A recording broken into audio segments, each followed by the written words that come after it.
সম্মানিত দর্শক, আজকে কোনো এই ভিডিওতে সিরিয়াস বিষয় নিয়ে আলোচনা করব না। আমাদের জীবন আসলে অনেক জটিল, যদি আপনি জটিল মনে করেন। আবার জীবনকে যদি আপনি খুব সহজ মনে করেন, তাহলে সেটা সহজ হতে পারে। বহু সমস্যা আসবে, বিরাট, বিরাট সমস্যা আসবে। এটিকে আপনি আ যদি উপভোগ করতে চান, তাহলে সেই বুদ্ধি আল্লাহ আপনাকে দিয়েছে। আবার সেই সমস্যাগুলো নিয়ে যদি আপনি খুব কান্নাকাটি করতে চান, সেই সমস্যাগুলোর মধ্যে ডুবে যেতে চান, সমস্যার কারণে মরতে চান, আত্মহত্যা করতে চান, তাও করতে পারবেন। আমি নিজে সারাটা জীবন আ জীবনকে খুব সহজভাবে নিয়েছি। যা কিছু এসেছে, অনেক বড়, বড় জিনিস এসেছে, কখনো আবেগে উচ্ছ্বসিত হইনি। আবার সমস্যা এসেছে, ১ম এ চিন্তা করেছি সমস্যাটা কেন এলো? আমার কি দোষ? তো যখন দেখলাম যে আমার দোষ, তখন এখানে সমস্যা তো আসবেই। আমি যেহেতু অন্যায় করেছি, এটা নিয়ে দুঃখ পাওয়ার কি আছে? আগামীতে এই ধরনের সমস্যা যেন না হয়, সতর্ক হতে হবে। আবার যখন দেখি যে না, আমার কোনো দোষ নেই, এমনি, এমনি সমস্যা এসে গেছে, তখন মনে করলাম যে এটা হয়তো আ আমার জন্য একটা শিক্ষা, প্রকৃতিকে শিক্ষা। যেখানে একটা সমস্যা এলো, এখানে আমার কিছুই করণীয় নেই। মানে আমি সেই সমস্যাটা সমাধানও করতে পারব না। আর এই সমস্যাটা নিয়ে যদি আমি কান্নাকাটি করি, মারামারি করি, নিজে মরেও যাই, তবু এই সমস্যার সমাধান হবে না। তখন কি করি? চুপচাপ থাকি, নীরব থাকি, অপেক্ষা করতে থাকি এবং একটা সময় সমস্যাগুলো চলে যায়। তো ওই যে শৈশব থেকে যখন আমার বোধ বুদ্ধি হলো, এরকম অসংখ্য সমস্যা আমার জীবনে এসেছে, অনেক সম্ভাবনা এসেছে। এখন প্রচুর আ টক শো করি। তারপর এই যে নিজে ভিডিও করি। সামাজিক মাধ্যম, সোশ্যাল মাধ্যম, ফেসবুকে যথেষ্ট সময় দেই। ফেসবুকে আ যাকে বলা হয় দৈনিক গড়ে ৩০-৩২ টি এই বিভিন্ন পত্র-পত্রিকায় যে সকল ফটো কার্ডগুলো হয়, ওগুলো পড়ি এবং ওইগুলোর ব্যাপারে আমি যে মন্তব্যগুলো করি এবং সেগুলো যেভাবে ফেসবুকে দেই, আমার ২ টো সাইট, অর্থাৎ গোলাম মোল্লা রনি নামে যে সাইট রয়েছে, এগুলোতে গড়ে আ ১৫০ মিলিয়ন লোক ২৮ দিনে দেখে। ১৫০ মিলিয়ন মানে ১৫ কোটি বার দেখা হয়। তাহলে একটা মানুষ কতবার দেখে ফেসবুক এই পেজগুলো? বোঝার চেষ্টা করুন। আবার এই যে ইউটিউব করি, এটাও গড়ে অন এভারেজে ধরেন আমার এই পেজেই, ইউটিউব চ্যানেলে অন এভারেজে ৭০ থেকে ৮০ লাখ লোক গড়ে প্রতি মাসে শুধু আমার এখানে দেখে। তো এর বাইরে অন্যান্য যারা আমার ফটো কার্ড ব্যবহার করেন, আমার এই ভিডিও ব্যবহার করেন, তো তাদের সংখ্যা গুণে শেষ করা যাবে না। আবার টেলিভিশনগুলোতে যে প্রতি মাসে প্রায় ৫০ থেকে ৬০ টি টক শো করি, ওইগুলো আবার ছোট, ছোট, ছোট, ছোট ক্লিপগুলো যখন ভাইরাল হয়ে যায়, একেকটা ক্লিপ আ সেই ২ কোটি, ২.৫ কোটি লোক এভাবে দেখে। তো এইরকম গত শুক্রবার আ একেবারে শেষের দিকে সময় টেলিভিশনে একটা টক শোতে ছিলাম এবং ওখানে একটি বক্তব্য, ৩ মিনিটের একটা বক্তব্য একেবারে রীতিমতো ভাইরাল হয়ে পড়েছে। এবং এখানে যাদেরকে বলেছি তারাও খুশি হয়েছে। আমজনতা যারা সাধারণ, তারাও খুশি হয়েছে। সবাই খুশি হয়েছে। তো আমার কাছে মনে হলো এই বিষয়টা নিয়ে আলোচনা করা দরকার। প্রশ্নটা ছিল যে এই সময়টিতে এনসিপি, আ তো যেটাকে অনেকে ঠাট্টা করে বলে ন্যাশনাল চিলড্রেন পার্টি, মানে শিশু কচিকাঁচাদের দল। তো এই এনসিপি যারা একসময় সমন্বয়ক ছিলেন, যারা একসময় বিপ্লবী ছিলেন, যারা ইউনূস সরকারের সবচেয়ে দাপটে আ ক্ষমতাধর লোক ছিলেন এবং গত ১৮ মাস বলতে গেলে তারাই দেশটিকে চালিয়েছেন। তো এই সংসদে তাদের অংশগ্রহণ খুব অল্প, ৬ জন বা ৭ জন তাদের প্রতিনিধি আছে। তারপর জামাতের সঙ্গে তাদের অ্যালাই হওয়ার পরে সবাই ধারণা করেছিল যে এরা শেষ হয়ে যাবে এবং এরা জামাতের বি টিম, সি টিম, এরা সবাই আসলে একসময় জামাত করতেন। এই ধরনের অভাব অভিযোগ কথাবার্তা বলা হচ্ছিল। তো ওই বিষয়টা নিয়ে আমাকে আসলে যখন প্রশ্ন করা হলো, আপনার মন্তব্য কি? আমি বিষয়টা এড়িয়ে যেতে চাইলাম। এড়িয়ে যেতেছিলাম বিভিন্ন কারণে। ১ম কারণ হলো যে এনসিপিতে যারা আছেন তারা সবাই বয়সে আমার সন্তানের চাইতেও ৪-৫ বছরের ছোট। আমার বড় ছেলের চেয়ে ৪-৫ বছরের ছোট। আর আমি বিয়ে করেছি ৮৬ সনে, 1986 এ। তো সেটা যদি হতো, তাহলে যাকে বলা হয় আ আমার যদি ৮৭ সনে সন্তান হতো, তাহলে তো মানে ওরা আসলে আমার নাতির বয়সী হয়ে যেত বলতে গেলে অনেকে। ঠিক এনিওয়ে, তো এই কারণে আমি তাদের প্রতি স্নেহশীল। যাদের প্রতি আপনি স্নেহশীল থাকবেন তাদের সবকিছুই আপনি ওইভাবে মূল্যায়ন করবেন। দ্বিতীয়ত হলো যে আমি আসলে কৃতজ্ঞ। তাদের প্রতি কৃতজ্ঞ। এর কারণ হলো আমি একসময় আওয়ামী লীগ করতাম। আওয়ামী লীগের জমানাতে যখন আমি সংসদ সদস্য ছিলাম, তখন আমাকে জেলে যেতে হয়েছে। তো বুঝতে পারেন ব্যাপারটা, অ্যাজ এ এমপি হিসেবে আওয়ামী লীগ জমানাতে একমাত্র এমপি আমি তখন জেলে গিয়েছি। কোনো দুর্নীতি নাই, কোনো অনিয়ম নাই, কিছু নাই। সেটা হলো সালমান এফ রহমানের সাংবাদিক, ইন্ডিপেন্ডেন্ট টেলিভিশন সাংবাদিক, তাদেরকে পিটিয়েছি এবং তাদেরকে মারার চেষ্টা করেছি, এই হলো অভিযোগ। এনিওয়ে জেল-টেল খেটে আসার পরে চুপচাপ থাকলাম। কিন্তু আওয়ামী লীগ আমাকে আসলে স্বস্তিতে থাকতে দেয়নি। টেলিভিশন করেছি, টক শো করেছি, কিন্তু আমার অভাব যেন কেউ বুঝতে না পারে, কষ্ট না পারতে পারে। কিন্তু হৃদয়ের যে রক্তক্ষরণ, আতঙ্ক আমাকে তাড়া করেছে।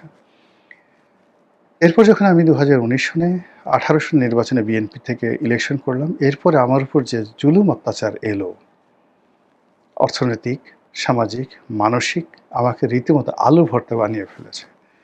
তো আমি ওইগুলো এনজয় করেছি, সবগুলো মোকাবেলা করেছি এবং এখনও করে যাচ্ছি। নিজের অভাবের কথা কখনো বলতে পারি না। তো তার মধ্যে আমি সাধ্যমতো প্রতিবাদ করেছি, লিখেছি, বলেছি। কিন্তু ঠিক রাস্তায় নেমে এই ছেলেরা যেভাবে বুক পেতে দিয়েছে, যেভাবে সাহস দেখিয়েছে, ওটা আমার মরলেও হতো না, আগামীতেও হবে না। আমি এই যে কথা বলতে চাই এই পর্যন্তই। কথা বলার জন্য যদি কেউ আমাকে মারে, কেউ আমাকে জেলে নেয়, সেটা তাদের বিষয়। আমি কথা বলব। কিন্তু যেটা নাহিদ করেছে, সার্জিস করেছে, কিংবা অন্যান্য যে সকল এনসিপি নেতৃবৃন্দ করেছেন রাস্তায় নেমে, ওটা আমি পারতাম না, ভবিষ্যতেও পারবো না। এজন্য আমি তাদের প্রতি কৃতজ্ঞ, ভীষণ রকম কৃতজ্ঞ। এবং তারা আজীবন যত অন্যায় করুক না কেন, সেটা আলাদা, সেটা না আমি সমালোচনা করব।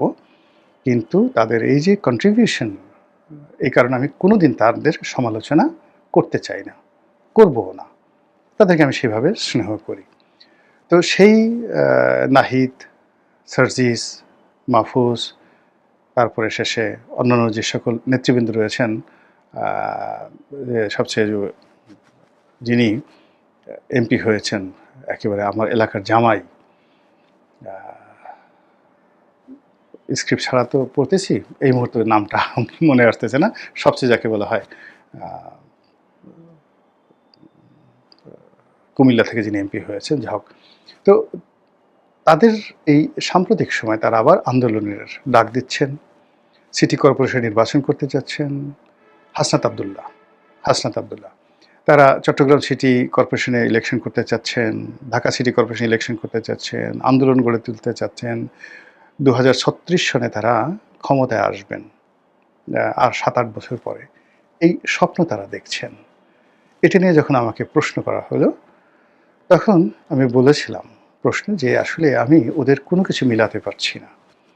ওরা কিভাবে জেলে গেল শেখ হাসিনার জমানায়, কিভাবে ভাতের হোটেলে তারা থাকলো, সেখান থেকে আবার কিভাবে বেরোলো, কিভাবে ওখান থেকে বের হয়ে আন্দোলনের তারা নেতৃত্ব দিল, সরকারের পতন ঘটালো, আবার ইউনূস সরকারে কী করে তারা প্রভাব বিস্তার করলো, পুরো সময়টা তারা সেনাবাহিনী, পুলিশ বাহিনী, তারপর সে পুরো অ্যাডমিনিস্ট্রেশন, এই ছেলেগুলো তারা নিয়ন্ত্রণ করেছে।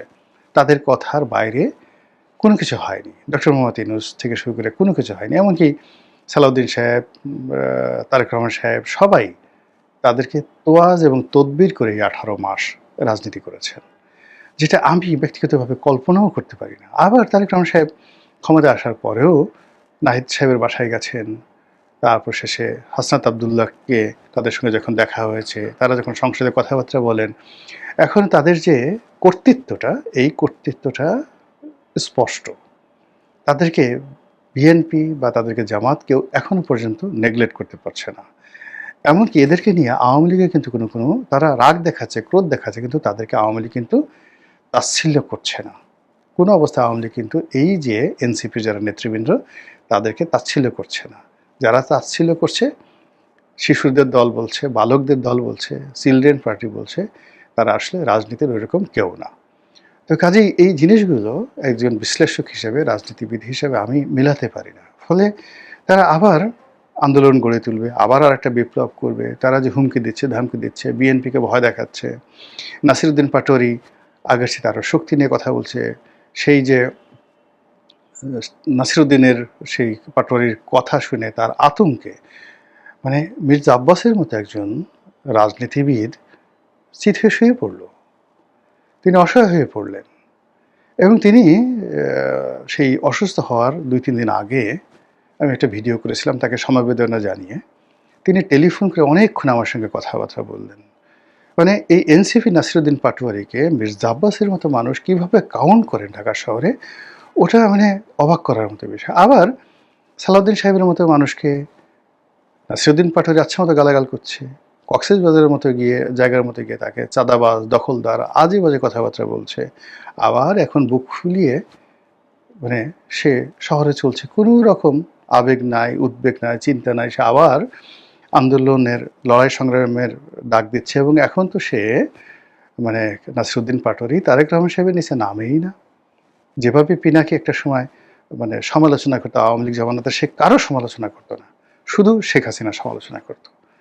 আর নাসিরুদ্দিন পাটোয়ারি এখন যে পর্যায়ে চলে গেছে, সে এখন আগে সালাউদ্দিন সাহেবের সমালোচনা করতো, মির্জা আব্বাসের সমালোচনা করতো, এখন মির্জা আব্বাস অসুস্থ হয়ে গেছে, এখন সে আর ওয়েলকাম জানাচ্ছে দ্যাট এগুলো বাজে মানে যাকে বলে হয় অচল।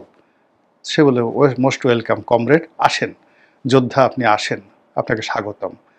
এখন সে সরাসরি তারেক রহমান সাহেবকে সমালোচনা করছে এবং তারেক রহমান সাহেবকে যেভাবে সমালোচনা করছে এটা বিএনপির জন্য এতটা অস্বস্তিকর, ফলে তাকে মোকাবেলা করার জন্য, নাসিরুদ্দিনকে মোকাবেলা করার জন্য বিএনপির আসলে ওরকম কোনো কমরেড নেই এবং কারো কথা মিডিয়াতে আসছে না।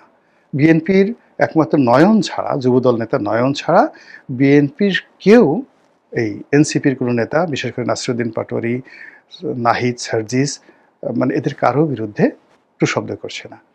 এখন বিএনপির কাণ্ডারি হয়ে গেছেন সেই যে গণ অধিকার পরিষদের যে রাশেদ ছিলেন সাধারণ সম্পাদক, বলতে গেলে he is the now father of the মানে বিএনপির crisis management team.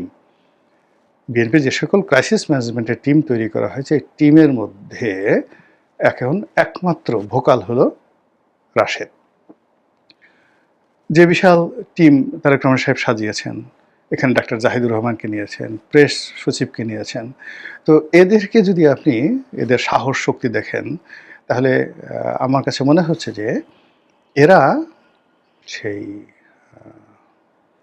Doctor Mohammad ইউনূসের যে প্রেস সচিব ছিলেন শফিক সাহেবের একেবারে একজন জুনিয়র পার্সোনাল অ্যাসিস্ট্যান্টের যে দাপট ছিল সেই দাপটও নেই এবং এদের গ্রহণযোগ্যতা নেই। এদের কথা বললে কেউ মানে রিপোর্টও করে না, এদের কথা লিড নিউজ হয় না, এদের কথা নিয়ে মানুষের কোনো আগ্রহ নেই। ফলে এখানে আসলে তথ্যমন্ত্রী হিসেবে রাশেদকে অথবা আর অ্যাটলিস্ট ডক্টর মোহাম্মদ ইউনূসের যে তথ্য সচিব ছিলেন, প্রেস সেক্রেটারি ছিলেন জনাব শফিক, তাকে নিয়োগ না দেওয়া পর্যন্ত নাসিরুদ্দিন পাটোয়ারিকে মোকাবেলার মতো অবস্থা বিএনপির এই পর্যায়ে নেই। এখন এই যে জিনিসগুলো ঘটছে, বাস্তবে ঘটছে, আমি যে কথাগুলো বললাম, আপনি দেখেন একটা কথা আপনি মিলাতে পারবেন কিনা একটার সঙ্গে একটা। ক্ষমতা তারেক জিয়া, কিন্তু জামাতের লোক যেটা পারছে না, এনসিপি লোকজন সেটা পারছে। জামাতের আমির যেখানে পিউ পিউ, কুয়া কুয়া, চিউ চিউ শব্দ করছে, সেখানে নাহিদ, হাসনাত আবদুল্লাহ তারা যে কথাগুলো বলছে এবং একটার পর একটা তারা রেকর্ড ব্রেক করছে এবং যা কিছু বলছে সব কিছু মিডিয়াতে আসছে। হাসনাত বেতন পেল, হাসনাত আবদুল্লাহ বেতন পেল, বেতন পেয়ে সে টাকা গরিব মানুষকে দিয়ে দিল, সেই রিপোর্ট পজিটিভলি আসলো। কিন্তু তারেক রহমান সাহেব সেই যে একজন তরুণ ছেলে, সে যে একটা কার্ট, খেলনা গাড়ি মানে নিয়ে আসলো, তিনি সেটা চালালেন।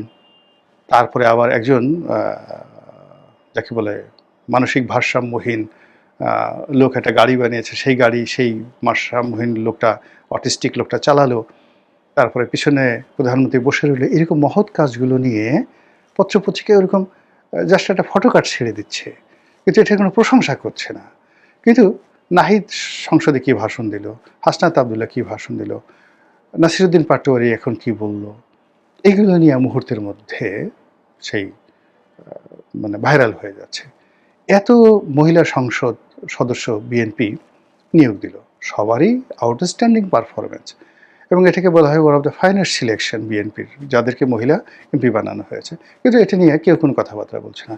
ওদিকে সেই এনসিপি থেকে কাকে মনোনয়ন দেওয়া হলো, কে নির্বাচিত হলো, কে শপথ নিল, এইগুলো নিয়ে এখন পর্যন্ত মিডিয়ার আগ্রহ তুঙ্গে।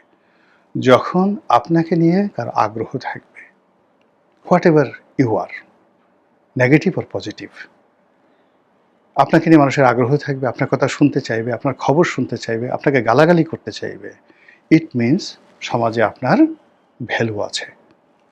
তো এনসিপির এই ভ্যালুটা আছে বলেই তারা এই পর্যায়ে আছে। তো কাজেই তখন আমি বললাম যে আমি যেহেতু আমার যে যোগ্যতা আছে বা আমি যা কিছু দেখেছি এটার সাথে এনসিপির এই যে গ্রহণযোগ্যতা, এদের দাপট, এদের প্রভাব প্রতিপত্তি মিলে না। এটা কী করে হলো? কোথায় সালাউদ্দিন সাহেব, কোথায় তারেক রহমান সাহেব, কোথায় নাহিদ, কোথায় যাকে বলা হয় নাসিরুদ্দিন পাটোয়ারি, এটা মিলে না। তখন আমার কাছে মনে হলো যে আমরা গ্রাম বাংলায় যেটা দেখেছি যে জিনের আসর হয়, মানে জিনের ভার আসে কোনো মানুষ এর উপর, যখন জিন ভর করে তখন সে অনেক অসাধ্য সাধন করে ফেলে। ভোলার মিষ্টি ঢাকাতে এনে খাওয়ায় 1 সেকেন্ডের মধ্যে, এই দেখেন মিষ্টি খাওয়াই দিলাম, তালা খুলে দেয়, নারী পুরুষের প্রেম তৈরি করে দেয়, পুরুষের বিবাহ বিচ্ছেদ বন্ধ করে দেয়, ব্যবসা বাণিজ্যের লস দূর করে দেয়।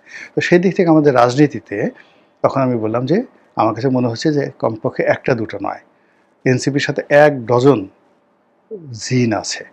এই যে 3 মিনিট আমি এখানে বড় করে বললাম, 3 মিনিটে যে কথাগুলো বলেছি এটা রীতিমতো ভাইরাল হয়েছে এবং এটা শুনে সবাই খুব খুশি এবং সম্ভবত এনসিপির যারা লোকজন আছে তারাও খুশি। আপনি কি খুশি হয়েছেন? মহান আল্লাহ আমাদের সবাইকে হেদায়েত দান করুন এবং হেফাজত করুন। আসসালামু আলাইকুম ওয়া রাহমাতুল্লাহি ওয়া বারাকাতুহু।